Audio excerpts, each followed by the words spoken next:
Sakay ng motor ay pansamantalang pinuntahan ng magkapatid na Gilbert at Albert ang lilipatan nilang bahay. Hindi muna nila sinabi to sa isa pang kapatid na si Gina dahil ang pangako nila sa isa't isa kung sakaling bibisita man sa nasabing bahay, dapat ay magkakasama silang tatlo. Kuya, kung sakali mang malaman ni Ate Gina na nagpunta tayo rito, labas ako dyan ha. Sabihin mong ikaw lang ang may pakana para hindi naman magtampo pati sa akin. Masyado ka naman nag-aalala sa ate mo. Relax ka lang dyan, bunso. Tsaka hindi naman magagalit yon. Ang idadahilan lang naman natin kung sakaling malaman niya na nauna na tayong sumilip sa bagong bahay, sasabihin ko lang, dinaanan ko si Arthur. Malapit naman talaga rito yun at saka dinaanan naman natin talaga, di ba? Sa bagay, may punto ka naman dyan, kuya. Naudlot na ang binatilyo sa pagsasalita sapagkat nagulat siya sa biglang paghinto ng motorsiklong minamaneho ng nakatatanda niyang kapatid. Muntik pa silang sumemplang. Mabuti na lang mabilis na gawa ng paraan ni Gilbert. Sabay na bumaba ang magkapatid sa motorsiklo at nilapitan ng matandang lalaking bigla na lang sumulpot sa kung saan. Pucha naman no? Manong naman, huwag naman kayong basta-basta sumusulpot. Alam nyo bang delikado ang ginagawa nyo? Dahil una, nasa kalye ho kayo. Gumilid naman kayo dahil pare-pareho tayo madidisgrasya kung nagkataon. Kuya, easy ka lang.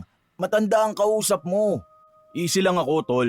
Kaya nga matanda nga pero ang kaso parang walang pinagkakatandaan. Buwisit, di ba? Kamunti ka na kaya tayo ron. Nang mapatingin si Albert sa nasabing matandang lalaki, ay bigla siyang natahimik.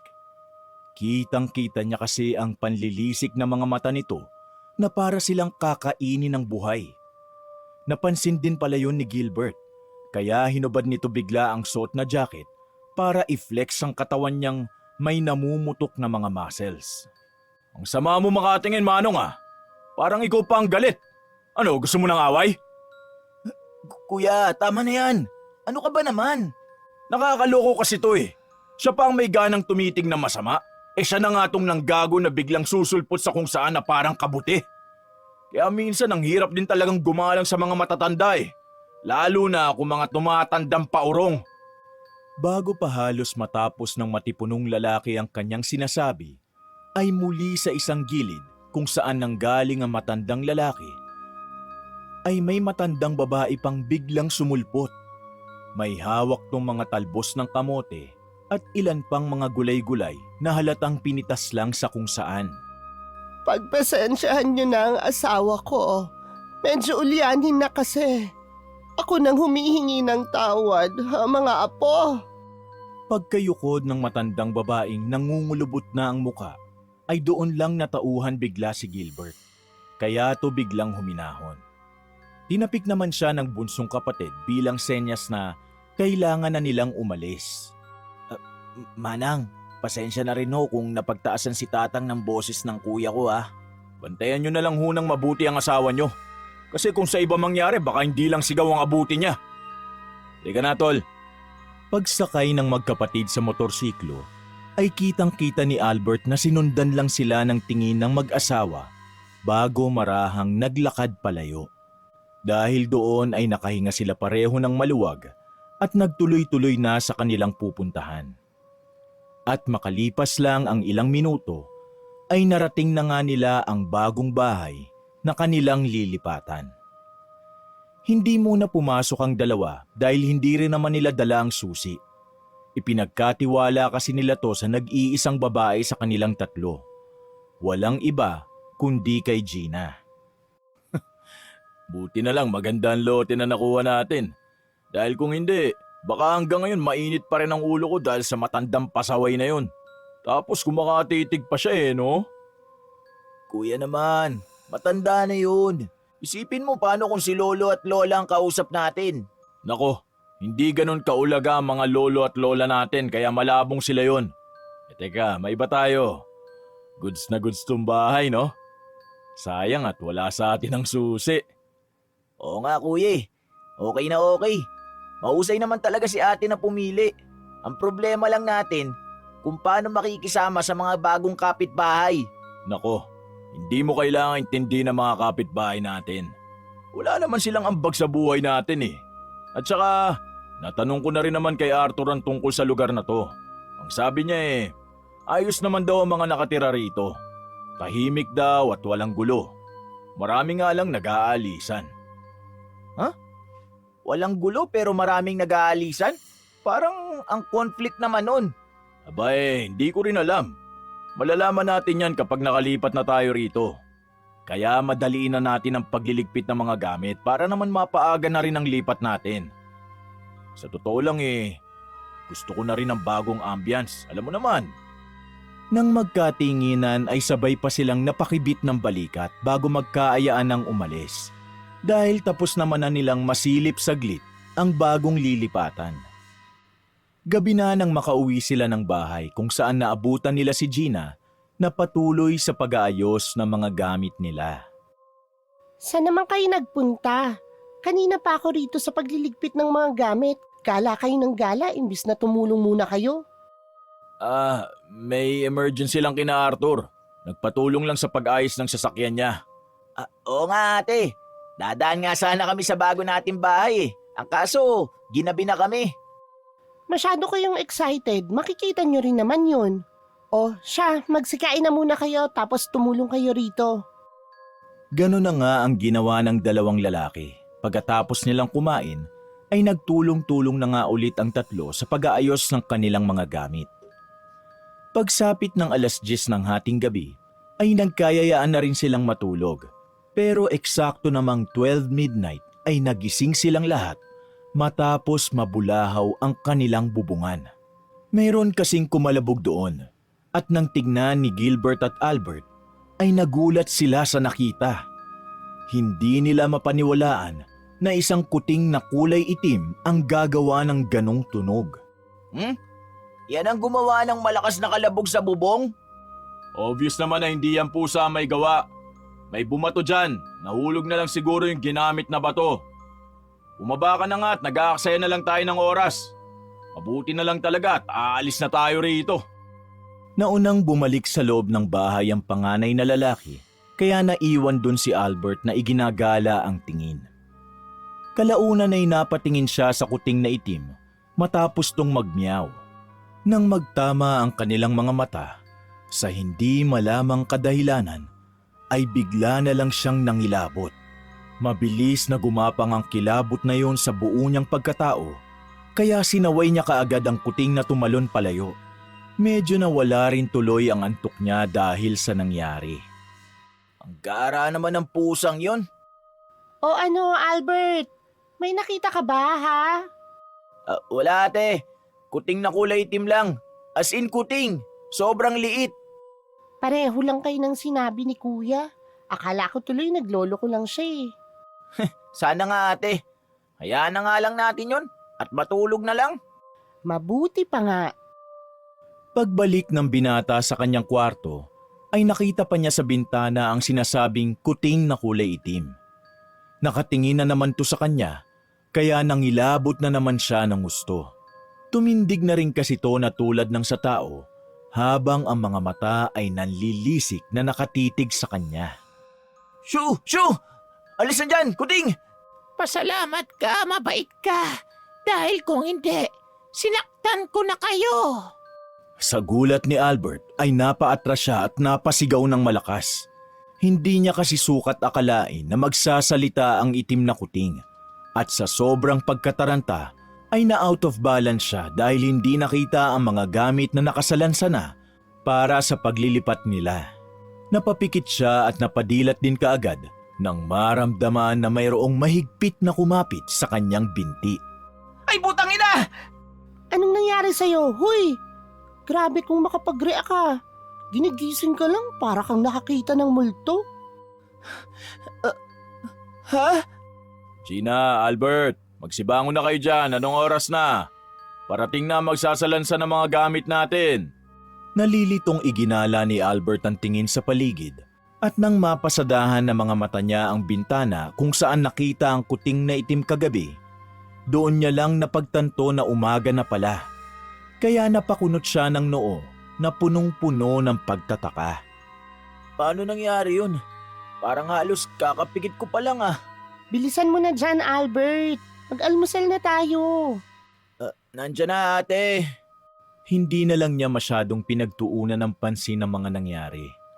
Nakisalo na siya sa pag-aalmusal at pagkatapos ay tumulong sa pag-aayos sa mga gamit na naiwan nila kagabi. Pasado 10:00 ng umaga ay dumating na nga ang truck at mga taong kinontrata nila para magbitbit ng mga gamit. Inabot din ng ilang oras ang pagsasalansan at nang matapos ay inaya muna ng magkakapatid ang mga trabahador na mananghalian. Nagsaing kasi si Gina at nagluto ng maraming ulam para sa lahat. At habang nagpapahinga ang lahat, bumalik si Albert sa kanyang kwarto para i-check na rin kung may nakaligtaang dalhin. Nang makita niyang malinis na ang lahat, ay lumapit siya sa bintana at muling dumungaw. Sa huling pagkakataon, ay pinagmasdan niya ang paligid sa labas dahil alam niya sa sarili na hindi na sila babalik sa lugar na ito kahit kailan. Nagdesisyon na kasi silang tatlo na lumipat ng bahay dahil ayaw na nilang maalala kung saang lugar namatay ang kanilang mga magulang. Isang mabigat na desisyon ang tungkol sa bagay na yon, pero pinag-isipan naman nilang mabuti kaya matapos nilang maibenta ang bahay ng kanilang mga magulang, ay humanap na nga sila agad ng malilipatan. Nang may sapat ng pahinga kasunod ng pagdating ng bagong may-ari ng bahay, ay ipinagkatiwala na lahat ni Gilbert sa mga yon ng lahat. Inaya na rin niya mga kasama na lumarga na para magtungo sa bago nilang magiging bahay. O paano? It's time to say goodbye na mga kapatid. Yes, kuya. It's time to say goodbye na talaga. Magpaalam na kayo sa dating bahay ng mga magulang natin dahil hindi na tayo babalik dito. Pasimpleng napaluha si Gina kaya niyakap siya ng bunsong kapatid. Don't worry ate. Sigurado kung masaya sila mama at papa sa desisyon natin. Wala kang dapat pagsisiyan. Way na rin to para makapag-move on ang lahat. Tama guys, kaya laban lang sa buhay. Kaya natin to. Ako bilang kuya nyo, susuportahan ko kayo sa abot ng makakaya ko. Ako rin, guys. I will do my best to support kayo kahit mga pasaway kayo. Siyempre ako rin. Susuportahan ko kayo. Hindi pwedeng kayo lang. Di ako magpapatalo. Nagtawanan pa silang magkakapatid bago tuluyang lisanin ang lugar na yon. At mabilis na lumipas ang oras dahil sa heavy traffic ay inabot ng ilang oras bago nila marating ang destinasyon. Nauna lang ng ilang minuto ang magkakapatid dahil mayroon silang sariling kotse. Kasunod ni na Gilbert, Gina at Albert ay ang pagdating ng 2 truck na kanilang inupahan para magdala ng mga gamit sa bagong bahay na nabili nilang magkakapatid. Pagpasok nila sa loob ng bakuran ay namangha ang 2 lalaki nang makita ng tutukan ang bagong bahay. Maganda pala talaga Kuya Gilbert. Nakaka-amaze tong bagong bahay natin. Oo nga, ayos na ayos, malawak ang parking, malawak ang bakuran. Oo naman, syempre. Pipili ba ako ng bahay na hindi tayo magiging komportableng lahat? Ay, Albert, pakitulungan akong buksan ng gate, nandyan na yung mga truck. Sumunod kaagad ang pinakabunso at nang mabuksan na ang gate, ay tinapik-tapik niya ang likuran ng truck na dahan-dahang pumapasok sa loob ng bakuran. Pagbaba ng mga workers ay sabay-sabay naman pumasok ang magkakapatid sa loob ng bahay, dala ang mga supot na bitbit nila nang mapadaan sa drive-thru kanina. Magmerienda na muna tayo, guys, bago magbaba ng mga gamit. Oh, merienda na muna raw guys, sabi ni Madam. Bahala kayo guys ha. Uubusin niya yan lahat kapag di nyo kagad kinain. Sabay-sabay na nga silang kumain ng burger, fries, spaghetti at soft drinks. Nang matapos na ay sinimulan na ng mga inupahan nilang trabahador ang pagbababa ng mga kagamitan sa truck. At habang abala mga inupahan nilang kalalakihan, ay saglit na lumibot ang tatlo sa kabuuan ng bago nilang bahay. Malawak ang kanilang salaset at bawat sulok ay mayroong lagusan. Sa bandang kanan ay ang parte ng main entrance ng bahay. Sa bandang kaliwa naman ay pintuan papunta sa dining at kitchen area. Sa bandang likuran ay ang laundry area, shower room at common comfort room. Tagusan ito sa kusina at palabas papuntang likod bahay. Sa kabilang gilid malapit sa main entrance ay naroon ang hagdan pataas kung saan may 2 kwarto at malawak na terrace na tagusan din sa nasabing mga silid. Sa ibaba, sa bandang ilalim ng hagdan, ay may 2 pang magkadikit na kwarto at isang storage room. Namangha ang magkakapatid pagkakita sa pagkakatayo ng bahay dahil nga bukod sa magandang disenyo, malawak, maaliwalas at meron ding malawak na space sa likod ng bahay. Pero luma na ang pader doon at may crack na, kaya kita ang labas.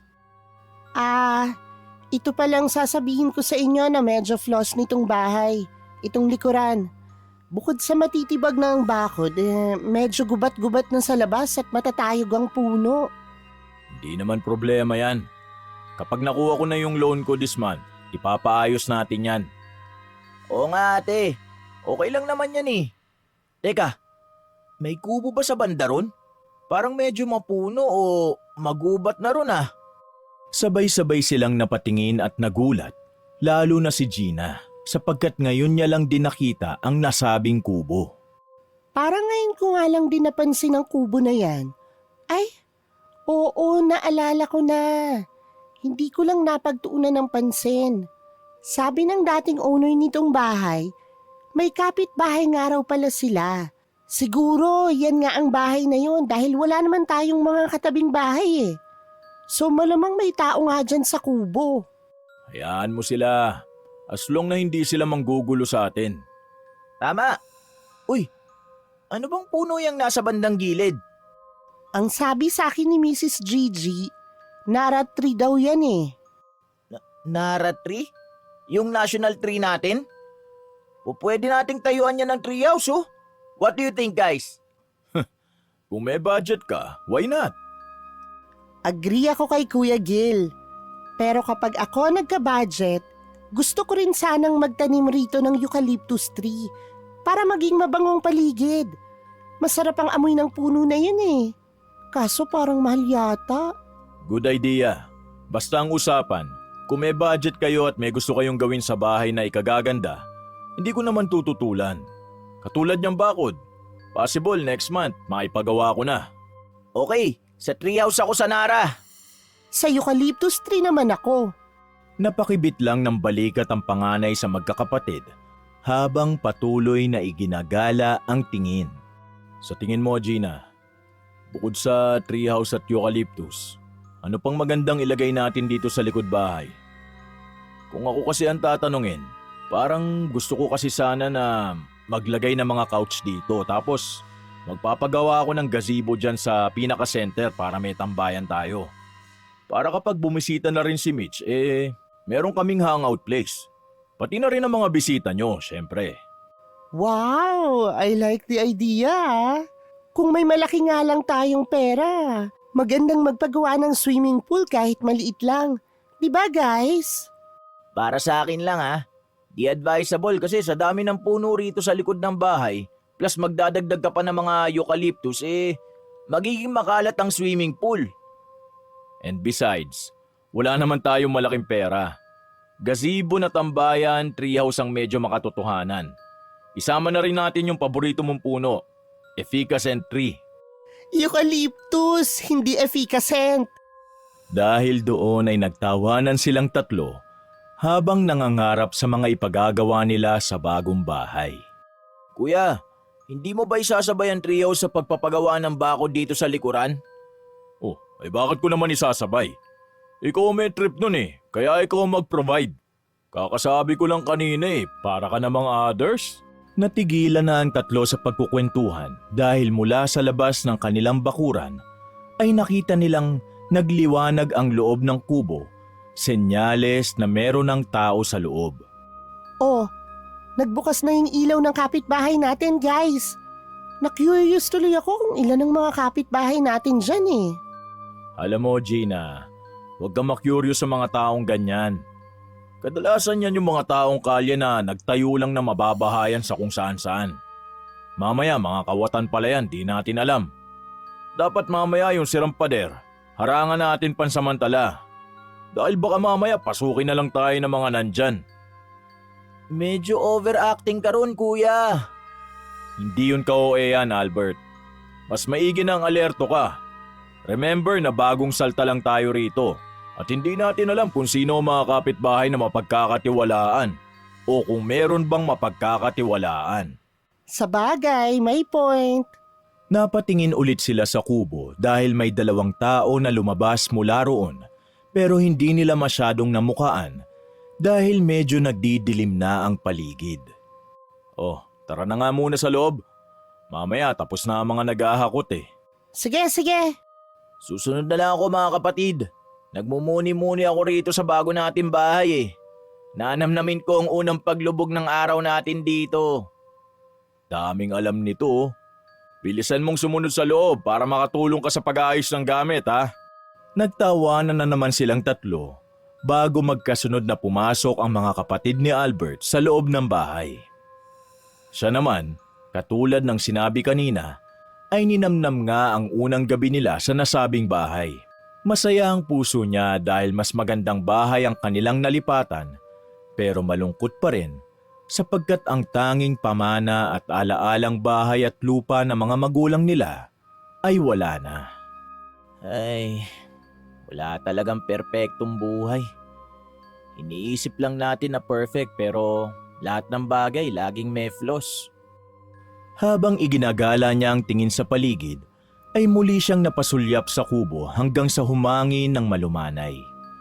Dahil doon ay para tuloy nagsasayawa ng mga kapunuan sa paligid, pati ang Nara tree na nasa loob ng kanilang bakuran. Nang mapabaling ang tingin niya sa nasabing puno, ay gano'n na lang ang gulat ni Albert nang makita ang itim na kuting na nakatayo sa isa sa mga sanga ng nasabing puno. Niliitan niya ang mga mata niya at tiniyak sa sarili kung ito nga ba ang pusang itim na huli niyang nakita sa dati nilang bahay. What the Ito ba yung kuting na yun? Bago pa niya matapos ang pagsasalita, ay tumalo na ang kuting palayo kasunod ng pagtawag sa kanya ni na Gilbert at Gina. Pumasok ka na rito sa loob kasi mag-aayos na tayo maya-maya. Patapos na yung mga nag-aakot na mga gamit natin. Awat na muna sa pagsisintimiento mo dyan, Albert. Di bagay sa'yo maging emo. Mukha kang clown. Oo na, papasok na.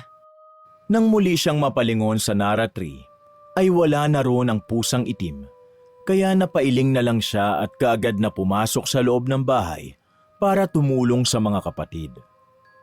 Maya-maya pa, nang umalis na ang mga truck na inupahan nila pati mga trabahador, ay saglit muna silang naupo sa malawak na living area habang pinagmamasdan ang sangkatutak na gamit.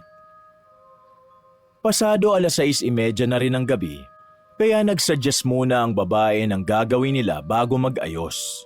Mag-dinner na muna tayo. Magpapadeliver na ako ng foods. Pwede naman, kahit halos kakamerienda lang natin. Hayaan mo na ang ate mo. Tutal libre naman niya eh. Sige Gina, mag-order ka na ng foods. Samahan mo ng chop suey at saka pansit. Namimiss ko nang kumain ng mga ganun eh. Ako talagang manlilibre? Ambagan kaya? Remember, katatanggap ko pa lang sa trabaho bago tayo maglipat. Baka nahihilo ka Gina. Ako na nagbayad sa mga truck pati workers plus merienda. Nagkukuripot ka na naman ha. Mag-iipon nga ako ng pera. Pampayukaliptus tree ko eh. Sige na, manlibre ka na. Kesa makupit pa ng isa dyan. Oh, nadamay na naman ako. Patay tayo dyan. Samahan mo na ng alak ha. Masarap mag-ayos-ayos ng mga gamit habang nagiinom para hindi ramdam ang pagod. Wala naman nang nagawa ang dalaga kundi umorder na nga ng makakain nila para sa hapunan. At pagkatapos nga ng usapan ay nagsimula na sila sa kaunting pag-aayos ng mga gamit habang naghihintay sa kanilang in-order. Mabilis na lumipas ang oras, saglit na tumigil si Albert nang maihi siya. Pagdiretso niya sa common comfort room, ay naaninag niya sa maliit na bintana ng CR ang likod bahay. Doon ay tumambad sa kanyang paningin ang magandang tanawin sa labas. Namangha siya nang makita mga nagniningning na mga alitaptap na tila nagpapaliwanag hindi lang sa likod ng bahay, kundi pati na rin sa buong gabi. Kuya! Ate! Tara dali! Sa likod ng bahay! Nang nasa likod bahay na ang tatlo, ay nakita nga nila mga alitaptap na aali-aligid. Kitang-kita sa mga mata ng magkakapatid ang pagkamangha dahil doon. Isa-isang nagpuntahan ng mga alitaptap sa kakahuyan sa likod ng kanilang bakuran bago tuluyang maglaho na parang bula. Shit! Nakita niyo yun? Ang ganda, kuya, ate! Buti na lang talaga itong bahay na tong nabili natin. Ang sarap sa feeling makakita ng ganong karaming alitaptap. Oo nga, parang sa mga pelikula lang ako nakakakita ng ganun eh. Saka sa mga fantaserye, nakaka-relax nga. Saktong-sakto talaga ang ipapalagay kong mga couch at gazebo. Pati yung treehouse ko. Lul, pag-ipunan mo yun. Alam nyo bang kapag maraming alitaptap sa isang lugar, ibig sabihin enchanted yun. Enchanted? Kakanood ni ate ng Encantadia, kaya ganyan. Napatawa ng bahagya ang panganay habang ang dalaga naman ay napaismid lang sa sinabi ng bunsong kapatid. Oh, wala nang mga alitaptap. Magsipasok na tayo sa loob. Hindi talaga tayo matatapos ng mabilis kung pahinto-hinto tayo. Sinundan ng tingin ng dalawang lalaki ang kapatid nilang babae hanggang makapasok to sa loob ng bahay. Nang mawala na sa paningin nila, ay napangiti na lang sa isa't isa at saka sumunod dito. Nang nasa loob na ulit sila ng bahay, ay nagkanya-kanya na muna ulit sila ng pag-aayos. Kinuha nila sa sala ang sarili-sarili nilang mga gamit at inalagay na nga ito sa kani-kanilang kwarto at pagkatapos ay nagkanya-kanya sila ng pag-aayos sa kanilang mga silid. Mabilis na lumipas ang oras, eksakto 8:30 ng gabi. Habang abala ang tatlo sa pagpapaganda ng kani-kanilang kwarto, ay biglang tumunog ang doorbell, senyales na dumating na nga ang nagdi-deliver ng pagkain. Lumabas si Albert mula sa kwarto na nasa second floor. Dumungaw siya sa katabing silid kung saan nakita niya ang ate Gina na abala rin sa pag-ayos. Ate, narinig mo ba na may nag-doorbell? Oo, pakikuha na lang sa baba dahil baka yung order na natin yung foods. Paid naman na yun eh. Okay, sige. Patakbong bumaba ang binata at nagtungo sa gate para kunin na nga sana ang order nilang pagkain para sa hapunan. Nakita pa niyang dumungaw sa kanya ang Kuya Gilbert niya habang nagpapatuloy sa ginagawa nito. Pagbukas ng binata ng gate, ay wala naman siyang nakitang delivery guy. Kaya nagtaka siya. Lo, ano kaya yun? Lakas trip ah, tapos wala pa pala. Sumili pa siya ng pakaliwa at pakanan kung may tao, pero wala talaga siyang nakitang kahit sino. Kaya ang ginawa niya ay bumalik sa loob ng bahay na dismayado ang mukha. Oh, ano yun? Akala ko nandyan na yung magdi-deliver ng pagkain natin eh. May narinig ka ba nag-doorbell? Wala.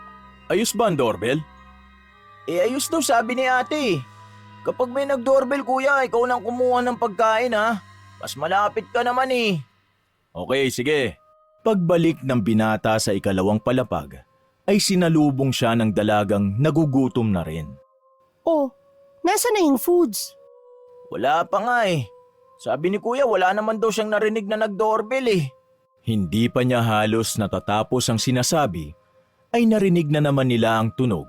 Kaya naman sabay nang bumaba ang magkapatid kung saan naabutan nila si Gilbert na nasa main entrance na ng bahay. May narinig na ako nag-doorbell. Ako nang kukuha. Gutom na rin ako eh. Sabay-sabay silang nagtungo sa gate subalit sa halip na food delivery ang makita, ay dalawang matandang mag-asawa na naglalakad palayo. Nang mamukaan ng dalawang lalaki ang mag-asawang matanda, ay kaagad nag-init ang ulo ni Gilbert. Lalapitan niya sanang mag-asawa pero kaagad siyang inawat ng bunsong kapatid. Nagulat naman si Gina dahil sa naging pagkilos ng dalawa niyang kapatid. Kuya, ano ka ba? Matanda yung mga yan. Putang ina, hanggang dito ba naman? Ba't kayo nagdo-doorbell ha? Ano kayo, mga batang nagtitrip? Kung may gusto kayong pagtripan, huwag kami, iba na lang. Hoy, kuya! Ano bang nangyayari? Napatingin ang tatlong magkakapatid sa mag-asawang matanda na huminto matapos sigaw-sigawan ni Gilbert. Pagkalaon ay yumukod ang matandang babae, senyales na paghingi ng tawad. Ano, magsusorry ka na naman mga nang? Naknang putya. Kuya, yung bibig mo nga. Matatanda yan. Albert, ano ba kasing problema ha? Eksaktong pagkasabi noon ng dalaga ay siya namang pagdating ng isang motor delivery na lumapit mismo sa kanilang magkakapatid. Dahil doon na nakafocus ang atensyon ng magkakapatid, ay hindi na rin nila namalayan na umalis na ang matandang mag-asawa. Na-realize na lang nila yon nang matanggap na ang in-order nilang pagkain at nang umalis na ang food delivery guy.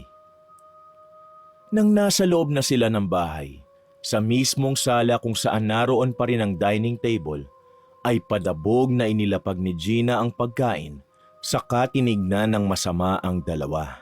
Kuya, ang childish ng actions mo kanina ah. Matatanda yung kausap mo tapos binabastos mo? Kasalanan nila yon. Kumain na lang kaya tayo. Gutom na talaga ako, kuya, ate. Shut up, Albert. Teka, paano naging kasalanan yun ng mag-asawang matanda? Bakit? Nakita mo na ba sila before? Parang kilalang kilala mo na sila eh. At galit na galit ka pa. Nanahimik ang dalawang lalaki kaya nagsalitan ng tingin ni Gina sa mga to sapagkat kilala niya ang dalawang kapatid kapag may itinatago sa kanya. Nang ma-realize niya ang nangyari, ay nanlaki ang kanyang mga mata habang sarkastikong napapatawa. I see. Right after niyong pumunta kay Arthur, dito kayo dumiretso tapos nakaengkwentro niyo yung mag-asawa. Yes, ate. Sumilip lang naman kami sa gate dahil wala kaming susi. Tsaka, pabigla-bigla kasing sumulpot yung matandang yun. Muntikan patuloy kami madisgrasya kahapon. Alam mo kuya, hindi naman ako galit dahil hindi niyo sinabi na sumilip na pala kayo rito sa bahay. Ang kinaiinis ko ngayon, yung actions mo towards sa mag-asawa. Show some respect naman. Kahit mali sila, still, matatanda pa rin sila. Then why the hell sila nagdo-doorbell? Ano, nagtitrip? Hindi naman tayo sure na sila yon. Sila lang naman ang tao sa labas. You know what, guys? Kumain na tayo at mabusog na tayo. At kapag busog na, pwede na ulit tayo magtrabaho habang umiinom kesa pinagtatalunan ng nonsense na bagay. Dahil sa sinabing yun ni Albert, ay hindi na umimik ang mga nakatatanda niyang kapatid. Kumain na lang sila ng hapunan na sa unang pagkakataon ay napakatahimik. Hindi kasi sila ganun kapag magkakasama sa hapagkainan. Nang matapos ng kumain ng hapunan, ay nagkanya-kanya na ulit sila hanggang sa makita na lang ni Gilbert mula sa terrace na hinahatak ng kuya niya ang mga sofa papunta sa likod ng bahay. Pagkatapos nun ay umakyat ito sa ikalawang palapag at nagtungo sa kwarto ni Gina kaya sumunod doon si Albert. I'm sorry kung naging asal kalye ako sa dalawang matanda. Magsusorry ako sa kanila kapag nakita ko sila ulit. Let's go na muna sa likod at magpahinga na. 10:00 na rin kaya uminom na muna tayo ng alak para pampatulog. Ngumiti lang si Gina habang si Albert naman ay inakbayan ng mga kapatid. Cheers to our new house, my kuya at ate. Sabay-sabay silang bumaba at nagpunta sa likod bahay para mag-inuman. Pagkatapos magtama ang mga boteng hawak nila, ay nagsimula na ngang umikot ang tagay. Naging masaya sila ng gabing yon at nakatulog ng walang hinanakit sa bawat isa katulad ng itinuro sa kanila ng mga magulang na nakasanayan na rin nila. Pasado 3:00 ng madaling araw ay nagising bigla si Albert matapos manakit ang kanyang pantog. Senyales na siya ay naiihina. Nagkusot-kusot pa siya ng mga mata, saka pinagmasdan ng dalawang kapatid na nahihimbing ang pagtulog sa couch. Lumakad siya malapit sa puno ng nara para doon na sana umihi nang mapasulyap naman siya sa labas ng bakuran, sa kubo ng misteryoso nilang kapitbahay. Mula roon ay nakita niyang may 2 taong nakatayo na tila nakatingin sa kanilang kinaroroonan. Noong una ay hindi niya ito masyadong pinansin. Umihi muna siya, subalit nang matapos na ay sa kanya lang napagtanto na nandoon pa rin ang 2 taong nakatayo. At katulad kanina, nakatingin to sa kanila, kaya napakunot noo siya at pinagmasdan ng mga to. Tila nawala ang kalasingan at antok niya nang maunawaan kung sino ang 2 kapitbahay na nakatira sa isang kubo. Walang iba kundi ang matandang mag-asawa na kung saan ay mainit ang dugo ng kuya niyang si Gilbert. Teka, sila yung mag-asawa. Natigilan siya nang mapansin at marinig na tila may kung anong ibinubulong sa hangin ng mag-asawa. Hindi niya marinig ng malinaw ang mga sinasabi, kaya lumapit siya sa sirang pader at lakas loob na kinausap ang mag-asawa. Meron po ba kayong sinasabi? Pasensya na po pala kayo sa kuya ko ha. Mabait na po si Kuya Gilbert at... Biglang nanayo ang mga balahibo ng binata nang dumampi sa kanyang katawan ng malamyang ihip ng hangin. Bigla na lang siyang napayakap sa sarili habang nananatili ang tingin sa matandang mag-asawa. Patuloy pa rin sa pagbulong ang dalawa hanggang sa unti-unti nang nakaramdam ng kakaibang bigat si Albert. Nagsimulang mangilabot ang buo niyang katawan. Nagsimula ito sa talampakan, papunta sa tuhod, paakyat sa tiyan, kaya bigla na lang siyang naduwal ng ilang ulit. Pagbalik niya ng tingin sa mag-asawa matapos dumuwal, ay wala na ang mga turoon. Pagkatapos noon, mula sa matibay na sanga ng Nara tree, ay mayroong gumawa ng kaluskos, dahilan para mapatingin siya roon. At gano'n na lang ang gulat niya dahil nandoon na naman ang kuting na itim. Nakatitig ito sa kanya, nanlilisik at namumula ang mga mata na para siyang gustong sakmali ng buhay. Ikaw na naman? Nakakapagtimpi pa kami kahit magaspang ang pag-uugali niya. Sa tamang panahon, makakamtan niya rin ang tamang leksyon na nararapat sa kanya. Pagtalo ng kuting na itim ay biglang napabangon si Albert at gano'n na lang ang gulat niya nang makitang mataas na ang araw. Napapikit siyang nagtakip ng mga mata, kasunod ng pasimpleng pagtingin sa relong nakasuot sa kaliwang kamay. Shit! Mag-aalas 9 na ng umaga? Doon niya lang din napagtanto na nakahiga na pala siya sa mahabang couch. Oh, buti gising na ang prinsipe. May almusal na ron sa kusina. Kumain ka na at baka magutom ka. Paano ako napunta rito, ate? Abay, malay ko. Pagkagising ko, nandyan ka na eh. Si Kuya Gil. Nandun sa kwarto niya, magpapahinga raw muna siya. Maaga raw siyang nagising eh. Masakit din yata ang ulo. Bumangon ka na dyan. At kainin mo na yung natirang pagkain kagabi bago pa yung mapani sa Albert. Minaikrowave ko na yon, ubusin mo na. Dahil kumain naman na kami ni Kuya. Kumakamot ng ulo si Albert na naglakad pero pasimple pa siyang napasulyap sa puno ng nara at sa kubo ng matandang mag-asawa na kapitbahay nila. Nakita niya pa ang matandang babae na kararating lang at may dalang supot na naglalaman ng mga gulay. Paglingon sa kanya ay umiwas siya ng tingin bago tuluyang pumasok sa loob ng bahay. Nang nasa kusina na siya at nag-aalmusal, ay muli niyang naalala ang nangyari kaninang madaling araw.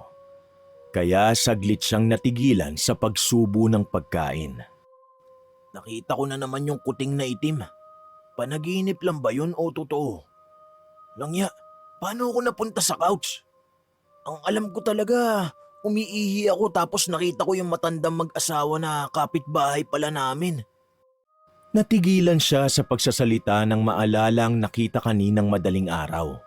Kung paanong bumulong-bulong ng kung ano-ano sa hangin ang matandang mag-asawa. Nangilabot na naman tuloy siya at pasimpleng napayakap sa sarili. Ano kaya ang binubulong ng mga yon? Sa totoo lang, nakakatakot sila kagabi. Para silang mga... Tindi naman ang kapatid ko talaga. Feeling walang gagawin ngayong araw. Ano, Prinsipe Zardos? Tapos ka na bang mag-almusal? Baka gusto mong magpamasahe ng katawan. Bilisan mo na dyan at baka makutongan na kita. Pagpapatulong ako sa pag-akyat ng aparador ko sa kwarto. Grabe ka naman ate. Wala pa nga sa kalahati itong nakakain ko eh. Kay Kuya Gil ka muna kaya magpatulong. Bakit hindi mo siya itry na gisingin sa kwarto niya? Sa kanya mo yan sabihin. O sige na, wait lang. Bibilisan ko na rito. Susunod na ako ron sa sala. Pagkaalis ni Gina ay nagpatuloy na sa pagkain ng binata. Binilisan na nga niya ang pag-aalmusal. At nang matapos na ay dali-dali siyang sumunod sa living room kung saan naabutan niya ang dalaga na tinatanggal na ang mga gamit sa kanyang aparador para gumaan kapag binuhat. Kaya ba natin yan ng tayo lang? Hindi naman siya ganun kabigat. Gawin natin yung tinuro ng mga naghakot kahapon. Sa terrace natin idadaan. Aalalay ako rito sa baba basta itali lang ng mahigpit. Okay. Si Kuya ba? Mas okay sana kung katulong siya para sigurado. Pakisilip mo na nga muna sa kwarto niya. Sabihin mo na rin magpapatulong tayo. O sige, wait lang te. Dali-daling tinungo ng binata ang silid ng kanyang kuya. At dahil sa hindi nakalakang silid, pumasok na kaagad siya at kinumusta si Gilbert. Kuya, ano? May hangover ka pa? Papatulong sana kami ni Ate Gina na iakyat yung aparador niya sa taas. Aalalay ka lang naman. Medyo masakit pa talaga ang ulo ko. Hindi naman marami ang ininom ko. Pero parang ang bigat-bigat ng katawan ko ngayon. Baka sa pagod yan. Ano? Tara na! Sige, wait lang. Susunod na ako sa labas. Pagbalik ni Albert sa sala ay tumulong na siya sa pagtulak ng aparador papunta sa labas ng bahay. Siya na rin ang nagtali ng maigi para kapag hinila na ito pataas ay walang maging problema. Paglabas ni Gilbert sa kwarto ay nagpaalam naman na si Albert na aakyat na sa terrace para maghintay ng signal. Senyasan nyo na lang ako, kuya, ate. Kung pwede nang hilahin ha. Okay, sige. Nang nasa balkonahin na, ay pumalakpak ng mahina ang binata, senyales na ready na siya. Okay na, tol. Kaya mo bang hilahin ha? Baka need mo pa ng tulong. Sige kuya, ate. Hilahin ko na. Marahang hinila ni Albert ang lubid. Hanggang sa mga lahati na ang aparador, ay napahinto siya saglit sapagkat nakita niya mula sa labas ng bahay ang mag-asawa nilang kapitbahay na marahang naglalakad. Nang magtama ang mga mata nila, ay ganun na lang ang namayaning takot sa puso niya na hindi niya rin maintindihan kung bakit. Kamuntikan niya tuloy mabitawan ng lubid. Mabuti na lang ay nakaalalay ang kuya at ate niya sa ibaba. Uy, Albert! Ano nangyari? Hinahatak mo ba? Be careful naman, Albert. At baka mabagsakan mo pa kami ni Kuya. Sorry, nadulas lang. Ito na, hinahatak ko na ulit. Alalay lang kayo dyan ha. Habang sinasabi niya yon, ay kitang-kita naman ng mga mata niya kung paanong bumubuka ang bibig ng mag-asawa habang nakatingin sa kanila. Dahil tuloy doon ay naalala na naman ni Albert ang pagbulong-bulong ng mga to kaninang madaling araw. Paglabas ng matandang mag-asawa sa kanilang bahay, ay bigla na lang nilang narinig ang pagsigaw ni Gilbert kasunod ng pagka-out of balance nito. Aray ko, putya! Natumba sa sahigang matipunong lalaki kaya muntik na siyang madaganan ng aparador. Mabuti na lang talaga ay nahigit ng maigi ng bunso niyang kapatid ang aparador pero nangalay pa rin si Albert. Ano nangyari, kuya? Biglang nanakit ang ulo ko. Tumabi na kayo, hindi ko na kayang pigilin. Ang sakit na ng kamay ko. Parang mapuputol na ang daliri ko, bilis! Kasabay ng pagkakasabi niyang yun ay ang pagbitaw niya sa lubid na nagdire-diretso sa kanyang kamay dahilan para masugatan yun. Sa kabutihang palad, pagbagsak ng aparador sa sahig ay nakaurong na sina Gilbert at Gina kaya nang sumilip doon ang bunso nilang kapatid ay ang nasirang aparador na lang ang nakita nito. Shit! What the hell happened? Dahil sa mga nangyari ay natigil ang paglilinis nila. Bukod sa matinding pananakit ng ulo ni Gilbert, ay nagdugo rin kasi pareho ang mga palad ni Albert matapos gumasgas dito ang makapal na lubid. Pagkatapos mananghalian ng tatlo, ay tumambay sila sa kwarto mismo ng panganay at doon nag-usap-usap. I'm so sorry guys. Hindi talaga magandang idea ko kanina dahil masama pang pakiramdam ni kuya. Tapos ikaw Albert, hindi mo naman kayang hilahin ang aparador ng mag-isa lang. Nasugatan ka patuloy. Dapat talaga umupa na lang ako ng taong capable eh. Wala nang sakit ng ulo ko pero parang nangihina pa rin ang katawan ko. Para akong tatrangkasuhin na ewan eh. Medyo namumutla ka nga, kuya eh. Sure kang hangover lang yan kuya? Oo naman. Sure na sure ako, siguradong hangover lang to. Kailangan ko lang ng sapat na tulog. Magpa-check up ka kaya? Overacting ka talaga. Hangover nga lang eh, pa-check up ka naman. Ang malas naman ang unang araw natin dito sa bagong bahay. Hindi kaya may kinalaman to sa mga alitap-tap kagabi? Sinabi ko naman sa inyo kagabi, di ba? Kapag maraming alitap-tap ang isang lugar, ibig sabihin enchanted o may mga nananahang kung anong klaseng element. Dahil tuloy sa sinabing yun ng dalaga, ay biglang napaisip si Albert patungkol sa kapitbahay nila. Hindi pa rin kasi alam ng kuya at ate niya na ang matandang mag-asawang nakatira roon. Hindi na rin muna siya umimik dahil nagpatuloy pa si Gina sa pagsasalita. Dapat siguro, ipabless muna natin tong bahay, no? Kuya, tingin ko tama si Ate Gina. Ipabless na muna natin tong bahay. Kasi di ba sabi ng may-ari almost 2 years nang hindi natitirahan to? More on bakasyon lang sila. Once in a blue moon, kumbaga. Baka nga mamaya, hindi ko naman sinasabi ang sinasabi ni ate na dahil sa alitap-tap ah. Kasi di ba, kapag ang isang bahay inabando na, posible talaga na may tumitira. Itong mga kapatid ko talaga. Dahil yan sa kakanood nyo ng Encantadia eh. Tapos yung isa naman, kaka-paranormal activities. Bilisan natin ng pag-ayos ha. Dahil sa Sunday, ipapabless na talaga natin tong bahay.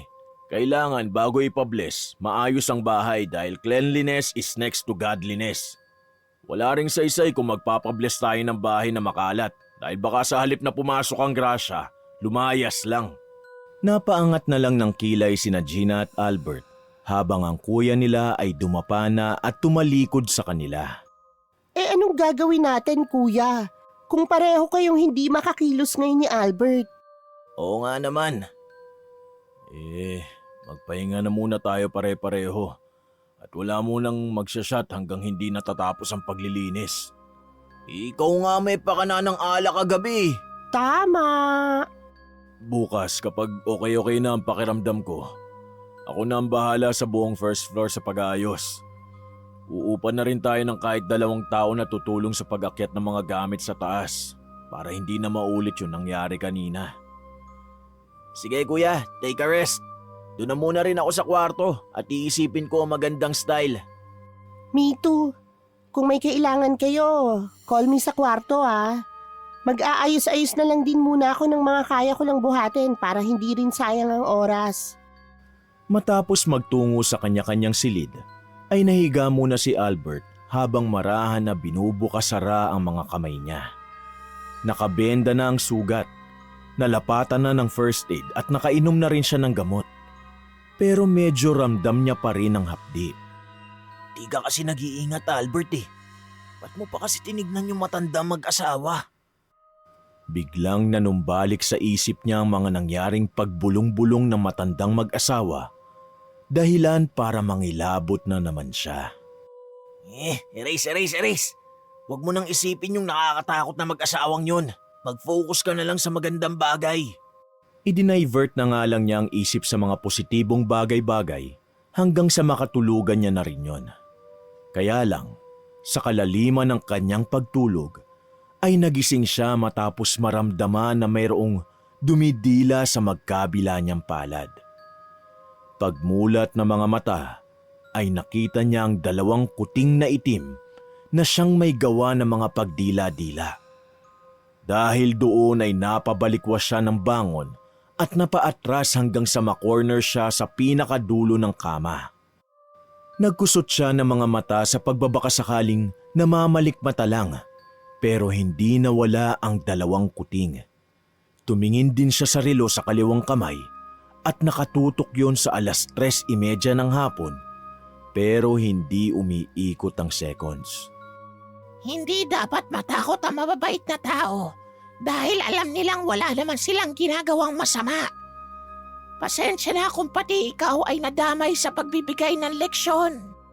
Sa sobrang pagkabigla ay hindi kaagad nakakilos ang binata, kaya hindi niya namalayang nakalapit na ulit ang dalawang kuting na itim sa kanya at nagpatuloy sa pagdila ng kanyang mga palad. Nang mapagtanto niya ang bagay na yon, ay inangat niya ang dalawang kamay at tumayo sa kakabadong pinagmasdan ang mga hindi pangkaraniwang hayop.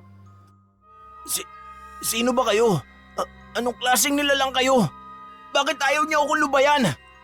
Please, umalis na kayo. Sino na naman ang pinapaalis mo ha? Pagmulat ng mga mata ay nakita kaagad ni Albert ang kanyang ate nangingisi-ngisi. Kaya nahihiya siyang napabangon sa kama at napaatras. Ganyan na ganyan ka dati nung nagwe-wet dreams ka eh. Ano ba ate? Ba't ka ba nandito? Di kita matutulungan. Kita mo nga yung kamay ko, may sugat pa. Mabilis niyang binukasara ang mga kamay dahil parang gumaan bigla ang pakiramdam niya.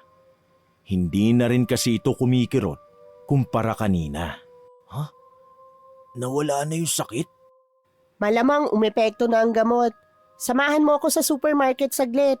Nagbigay si kuya ng pera at bibili tayo ng stocks para hindi na order ng order. Tutulong ka lang naman sa pagtutulak ng cart at hindi kita pagbubuhatin. Ewan ko na lang talaga kung pagbuhatin pa ako ron sa supermarket kapag nakita nila na nakabenda tong dalawa kong kamay. O, alam mo naman pala eh. Sige na, magbihis ka na. Hihintayin kita sa baba. Nagpapabili rin kasi si kuya ng gamot. Mukhang nauwi na sa trangkaso. Okay lang ba siyang iwan mag-isa? Oo naman, siya na nga ang nagsabi. Paspas na dyan, bilis! Okay, sige. Maghihilamos lang ako. Pagkalabas ng kwarto ng dalaga, ay kaagad nagtungo sa banyo ng second floor si Albert para makapaghilamos ng mukha. Humarap muna siya sa salamin at nang huhubarin na ang puting damit na suot, ay bigla niyang napansin na naglaglagan ang itim na balahibo mula roon. Kinuha niya ang ilang natirang strand at taimtim tong pinagmasdan. Nang masigurong balahibo to ng pusang itim, ay mabilis na nangilabot ang buo niyang katawan. Para siyang namanhid habang nakatingin sa salamin at pinagmamasdan ang sariling refleksyon. Bigla na lang din nag-sink in sa utak niya ang mga sinabi ng pusa kanina lang. Nang mapatingin pa siya sa relo, ay doon niya lang din na-realize na kanina lang nangyari ang lahat dahil mag-aalas 4 pa lang ng hapon. Hindi dapat matakot ang mababait na tao dahil alam nilang wala naman silang ginagawang masama. Pasensya na kung pati ikaw ay nadamay sa pagbibigay ng leksyon. Utang ina, totoo mga kuting na itim. Ano, Albert? Magme-makeup ka pa, ha? Kabado na lang siyang napalabas ng banyo sapagkat napagtanto niya ring hindi pala siya makakapagbasa ng kamay dahil sa sariwang sugat nito. Nang makapagbihis na ng maayos, ay sumunod na siya sa parking area kung saan naghihintay ang naiinip na niyang ate. Binuksan at sinara niya muna ang gate bago sumakay ng sasakyan at nagbiyahe papunta sa supermarket. Eksaktong 4:00 nang marating nila ang nasabing lugar pero hindi niya yun naramdaman dahil sa iba ang takbo ng kanyang utak. Yun ay tungkol sa mga itim na kuting na tila pinaglalaruan siya. Nandito na tayo. Ayaw mong lumabas? Dito ka lang? Ha? Siyempre, sasama ako. Kanina pa kita kinakausap eh. Kung di pa kita kinalabit dyan. Pati yata yung utak mo, namamanid na rin sa gamot, no? Hindi na lang umimik si Albert dahil hindi niya pa rin maintindihan ang nararamdaman niyang takot matapos malaman na hindi pala panaginip lang ang mga nangyayari sa kanya simula nung isang gabi pa. Kaya habang namimili ay hindi rin naman siya makausap na maayos ng kanyang ate na medyo naiinis na rin sa kanya. Mabilis na lumipas ang oras. Nang pauwi na sila eksaktong 6:00 ng gabi, ay napadaan ang sasakyan sa bahagi kung saan kamuntik noon sumemplang sina Gilbert at Albert. Ate, magdahan-dahan ka lang dito. Kasi dyan sa mga damo-damo may mga taong bigla-bigla na lang sumusulpot. Hindi nga nagkamali ang binata dahil bago pa siya matapos sa pagsasalita ay may 2 taong sumulpot na mula sa damuhan. Ito ang 2 matandang mag-asawa na siyang dahilan kung bakit naghihimutok ang Kuya Gilbert nila. Diyos ko po, buti na lang at nakapagpreno kaagad ako. Matapos mag-sign of the cross ng dalaga, ay lumabas kaagad siya ng sasakyan para kumustahin ang mag-asawang matanda. Sumunod din naman si Albert. Manang, Tatang, ayos lang po ba kayo? Pasensya na po ah. Bakit po kasi bigla-bigla na lang kayong sumusulpot? Delikado po yun. Mamaya mapahamak po kayo niyan eh. Yumukod lang ang mag-asawa na pinigil naman ni Albert. Nako, wag na po kayong yumukod, Manang. Tatang, ba't po ba kayo galing sa damuhan? Pangalawang beses ko na kayong naiengkwentro dito ah. Pasensya na kayo, iho, iha. Nagugulay kasi kami dyan sa gilid-gilid. Yan lang kasi ang madalas naming kainin. Talbos ng kamote at kangkong. Dahil wala naman kaming pera. Mabuti nga at nakakuha ng munting manok ang asawa ko dyan sa damuhan na pag-aalagala lang. Kahit papaano ay makakatikim kami ng karne. Nagkatinginan tuloy ang magkapatid na tila nahabag sa matandang mag-asawa. Ate, isabay na natin sila. Huh? Alam mo bang bahay nila? Sila ang kapitbahay natin dun sa likod. Yung maliit na kubo. Ganun na lang ang gulat ng dalaga pagkatapos yun marinig. Pero hindi siya nag-alinlangan na pasakayin sa kotse nila ang mag-asawa. Nakitang-kita ang tuwa sa mga mukha. Nang nasa kotse na silang 4, ay dali-daling nagmaneho si Gina pauwi sa kanilang bagong bahay. At habang nakafocus ang dalaga sa pagdadrive, ay nagkaroon ng pagkakataon ng bunso niyang kapatid na makausap ang mag-asawa kahit ang totoo ay naiilang ang binata. Pasensya na po pala kayo kay kuya nung nakaraang araw sa kakagabi. Mabait naman po yun si Kuya Gilbert eh. Nagkataon lang po na masama ang timpla niya. Oo nga po. Actually, sabi niya kagabi sa amin, kapag nakita niya kayo ulit, hihingi siya ng tawad sa paninigaw niya. Dapat lang po yun na mag-sorry siya kasi hindi naman tama ang sumagot ng pabalang sa mas nakakatanda. Isa pa po, kapitbahay naman pala namin kayo kaya ang pangit naman kung may hindi pagkakaunawaan. Ayos lang mga apo. Napatawad na namin siya ng asawa ko. Hindi ba mahal, Oli? Oo, mahal kong supeng. Nakakatuwa pong marinig yan. By the way, ako po si Gina, ang pangalawa sa 3 magkakapatid. Albert naman po, ang pinakabunso. Tapos yung medyo pabalang magsalita, si Kuya Gilbert. Panganay po namin. Dahil sa mababait naman pala kayo, binabawi na namin ang leksyon na naisip namin sa kanya. Leksyon? Iniisip kasi naming mag-asawa na bigyan sana ng leksyon ng kapatid nyo. Pero dahil na rin sa inyo, hindi na namin itutuloy. Naisip na magkapatid na ang leksyon na tinutukoy na mag-asawa ay tungkol sa pagpapabarangay kay Gilbert. Kaya nakahinga sila pareho ng maluwag matapos marinig na binawi na ng mag-asawa ang tungkol sa bagay na yon. Kung okay lang po sana sa inyo, para na rin makabawi kami, sa bahay na po kayo maghapunan. Ipagluluto ko po kayo ng sinabawang pagkain na madalas naming iluto sa mga magulang namin noon. Siguro po, saka nyo nalutuin yung maliit na manok kapag malaki na. Padadalan ko na lang din po kayo ng mga iba pa naming pinamili kanina. Huwag na po kayong tumanggi, please.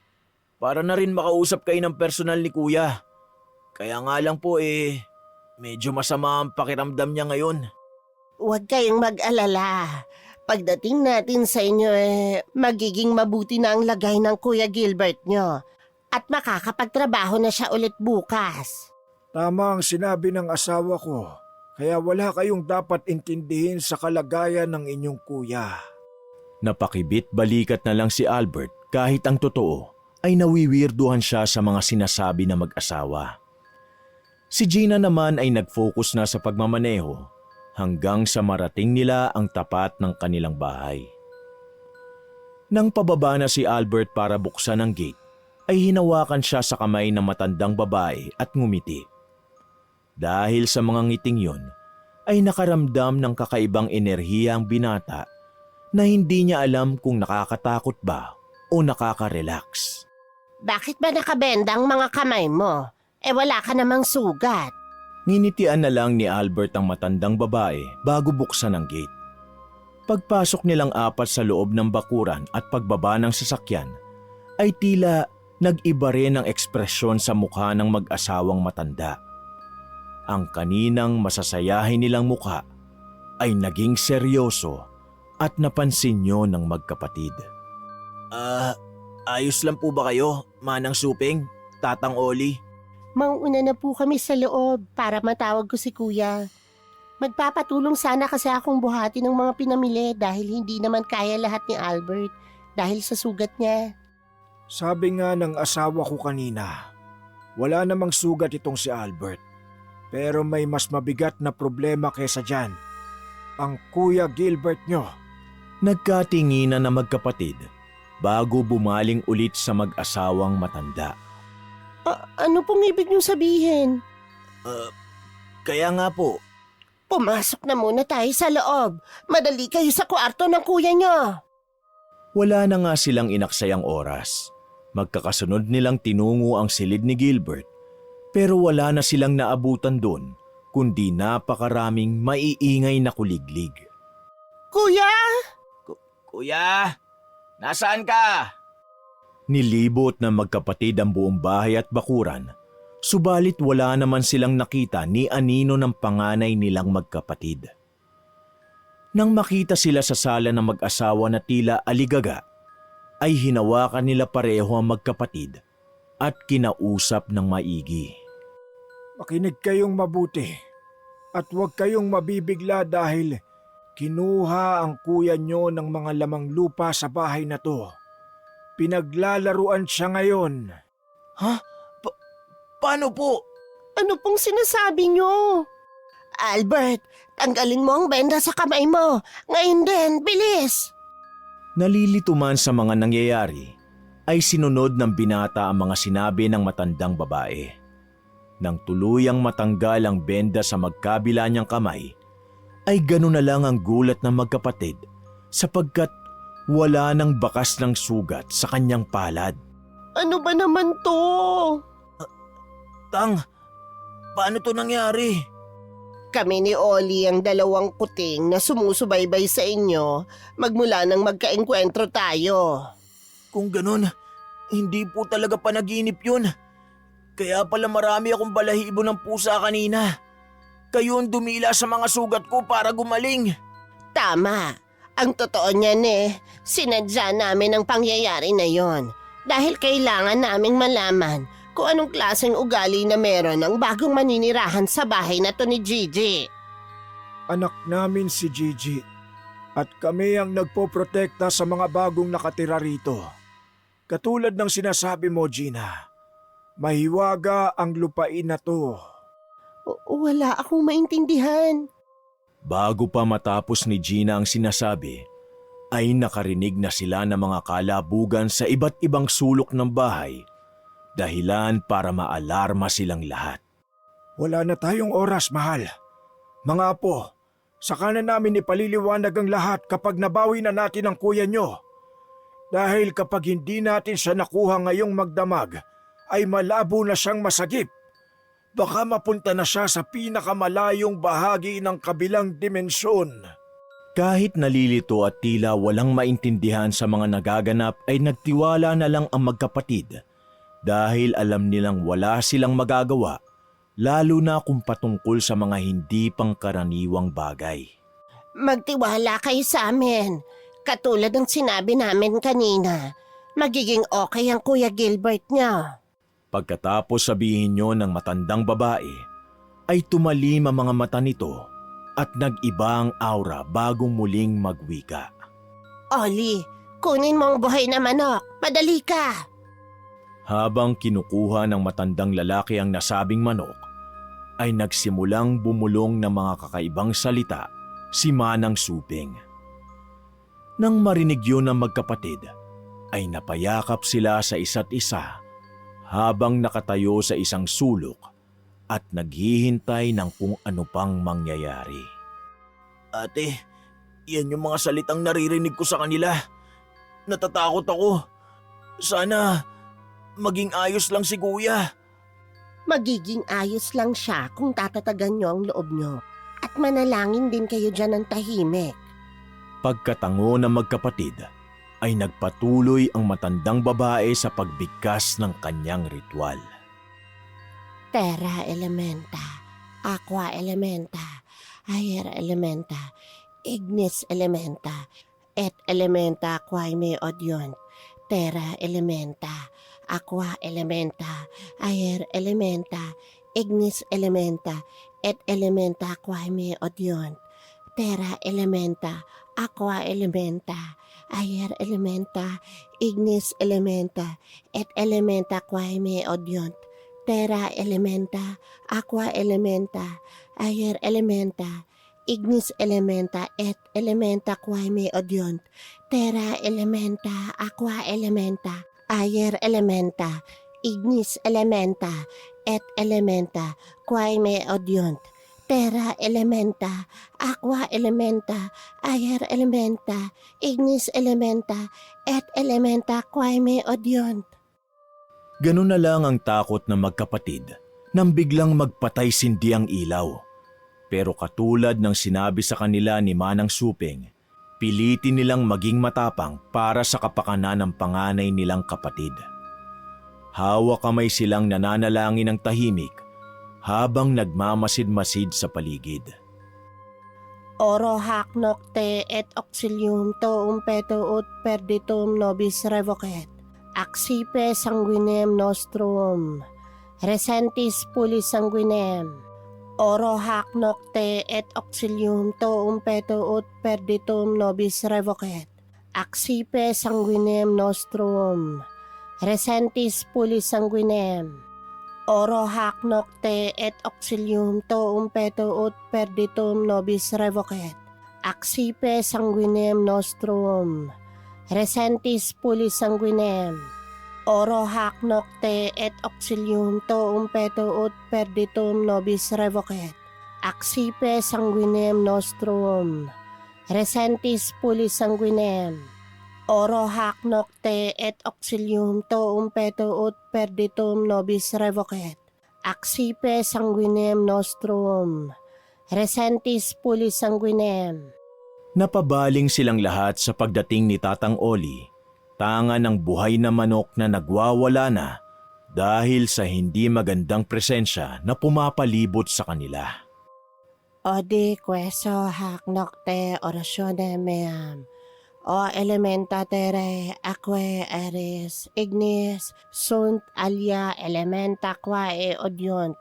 Queso vocationem meam odi. Odi queso hac nocte oratione meam. O elementa terrae aquae aeris ignis sunt alia elementa quae odiunt. Queso vocationem meam odi. Odi queso hac nocte oratione meam. O elementa terrae aquae aeris ignis sunt alia elementa quae odiunt. Queso vocationem meam odi. Odi queso hac nocte oratione meam. O elementa terrae aquae aeris ignis sunt alia elementa quae odiunt. Queso vocationem meam odi. Odi queso hac nocte oratione meam. O elementa terrae aquae aeris ignis sunt alia elementa quae odiunt. Queso vocationem meam odi. Odi queso hac nocte oratione meam. O elementa terrae aquae aeris ignis sunt alia elementa quae odiunt. Queso vocationem meam odi. Nagpatuloy sa pagpatay-sindi ang mga ilaw hanggang sa humarap ang matandang babae sa kanyang asawa at pasigaw na nagsalita. Oli, patayin mo na ang alay! Pagkasabing yon ay hindi nag-alinlangan si Tatang Oli na baliin ang leeg ng inosente at kaawa-awang manok. Nagtalsikan ng mga dugo nito sa sahig, dahilan din para matutop ni Gina at Albert ang kanilang mga bibig. Habang nangingisay ang manok at tumutulo sa sahig ang dugo nito, ay nagpatuloy sa pagsasalita ang ginang. Sa pagkakataong yon ay nauunawaan na nila ang kung anong sinasabi nito. Mga elemento ng lupa, mga elemento ng tubig, mga elemento ng hangin, mga elemento ng apoy, at ang mga elementong nakaririnig sa akin. Ako'y nananalangin sa gabing to at humihingi ng inyong tulong upang maibalik sa amin ang isang taong nawala. Tanggapin niyo ang alay naming dugo, dugo ng isang sariwang manok. Ipagkaloob niyo na dinggin ang panalangin ko sa gabing ito. O mga elemento ng lupa, tubig, hangin, apoy, at ibang elementong nakaririnig, dinggin niyo po nawa ang aking panawagan. Biglang humangi ng mahina, subalit kakaiba ang hatid nito sa kanilang pakiramdam. Sobrang lamig at nanonood hanggang sa buto na para silang nasa isang malayong lugar. Pagkalaon ay bigla rin itong nawala at muling bumalik ang mainit na pakiramdam at pagkatapos ay si Tatang Oli naman ang nagsalita. Mga elemento ng lupa, mga elemento ng tubig, mga elemento ng hangin, mga elemento ng apoy at mga elementong nakaririnig sa akin. Ako'y nananalangin sa gabing to at humihingi ng inyong tulong upang maibalik sa amin ang isang taong nawala. Tanggapin niyo ang alay naming dugo, dugo ng isang sariwang manok. Ipagkaloob niyo na at dinggin ang panalangin ko sa gabing ito. O mga elemento ng lupa, tubig, hangin, apoy, at ibang elementong nakaririnig. Dinggin niyo po nawa ang aking panawagan. Inulit-ulit ng matandang mag-asawa mga panalangin yun hanggang sa magsimula na ngang umingay ang paligid. Nagkalabugan ang bawat sulok ng silid kasabay ng pagkuti-kutitap ng mga ilaw hanggang sa ilang minuto pa nga ay biglang namatay ang lahat ng ilaw sa buong bahay. Hindi na napigilan pa ni Gina ang sarili kaya napatili na siya sa takot at napaiyak habang napayakap na mahigpit sa bunsong kapatid. Ate, magpakatatag ka. Kailangan tayo ni Kuya. Nagpatuloy lang nang nagpatuloy ang mag-asawa sa pagsigaw ng mga panalangin yon hanggang sa nagbalik na naman ang malamig na presensya. Ang mga maiingay na kuliglig na nasa silid ni Gilbert ay nagtipon sa sala at pinagkumpulan ang patay na manok na hawak-hawak pa ni Tatang Oli. Maya-maya pa ay narinig na nila ang malakas na boses ni Gilbert mula sa kung saan. Umiiyak to at humihingi ng tulong sa kanila na halatang takot sa tono ng boses. Gina! Albert! Tulungan niyo ako! Nasaan ako? Nasaan kayo? Bakit sobrang dilim dito at ang daming halimaw? Hinahabol nila ako! Tulong! Parang awa niyo na! Kuya, ililigtas ka namin. Huwag kang mag-alala. Kuya Gil, pakinggan mo ang boses namin. Oli, madali ka na. Abutin mo ang kamay niya. Gilbert! Kung nakikita mo ang mga kamay ko, abutin mo ko! Madali ka, Apo! Pagkatapos sabihin niyo ng Ginoo, ay isang nakakakilabot na ugong ang kanilang narinig. Para tong pinaghalo-halong boses ng mga demonyong gustong makakawala sa impyerno. At sa isang kisap mata, ay nakita na lang nilang nakayakap na si Gilbert kay Tatang Oli. Puno ng putik ang katawan niya at nanginginig sa sobrang takot. Nawala bigla ang mga kuliglig pati ang manok at ang kahit anong ingay. Bumalik ang lahat sa normal, kaya agad lumapit ang dalawang magkapatid sa kanilang kuya at nag-iyakan silang tatlo. Anong nangyari? Saan ako napunta? Huwag niyo na akong iiwan pa. Oo, kuya. Promise, Kuya. Hindi ka namin iiwan ni ate. Kinabukasan, nang maging okay na ang lahat, ay ipinaliwanag ng matandang mag-asawa kung sino sila at kung bakit sila nanatili sa kubo kahit pa nasa ibang bansa na ang kanilang anak na si Gigi. Nang maunawaan ng magkakapatid na Gilbert, Gina at Albert na mag-asawang puting mangkukulam ang nakatira sa likod ng kanilang bakuran, ay ginawa rin nila ang lahat para maprotektahan ang sikreto ng mga to. Nagkasundo sila na protektahan ang lugar na yon sapagkat tinuturing tong mahiwaga ng mga nilalang na hindi pangkaraniwan.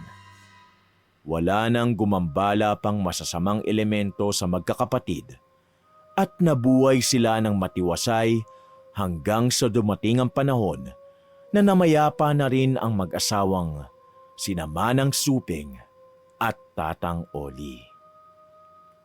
Wakas.